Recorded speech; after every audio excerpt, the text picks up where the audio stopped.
Hi, we have Mr. Elan Zivotofsky with us, who is a member of the head of investment at our crowd in Israel.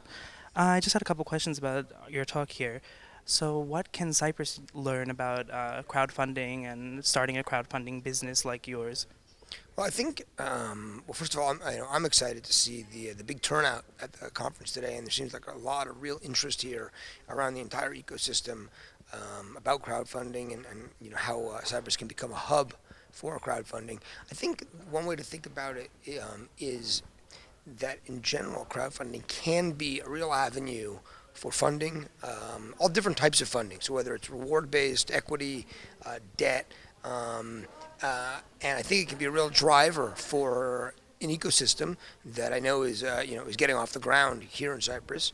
I also think that Cyprus should think about ways that, because of its uniqueness, some of the advantages it has, it can play a role in the global crowdfunding market. So, for example, the tax regime here, which may make a lot of sense for crowdfunding platforms globally to base themselves here, or to put parts of their business here, where there can be real competitive advantages to being based here in Cyprus. hmm And you're a part of a small country, for example, in Israel, but you guys have a very global reach. Is there something to that? Is there a way that other countries that are smaller in size can really make profitable businesses like this, especially in hard economic times? Yeah, sure. So, I mean, look, I think Israel has some fairly unique characteristics and a combination of things that have gone on in Israel to really create what has become a global technology hub. Some of that has to do with the Israeli culture. Some of it has to do with a very highly trained workforce in terms of engineers and scientists, the Israeli university system, the Israeli military, and a lot of the technology that comes out of the military.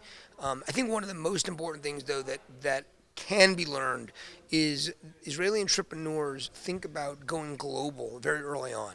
So when an Israeli entrepreneur builds a company, if he wants to build a company that's going to be at all big and at all exciting, to move beyond just the local market, because as you said, our local market is very small as well. That entrepreneur needs to think about, how do I go global immediately when he starts the company? He has to think about how he's going to get his product and sell in North America, in Europe, in Asia. Because if he doesn't think about those things immediately, inevitably the company's not going to scale to be very big. And this is different than maybe that same company being based in the U.S. or in Europe, because those companies based in those places don't need to think about that. They just think about, how do I sell in my backyard? How do I sell locally?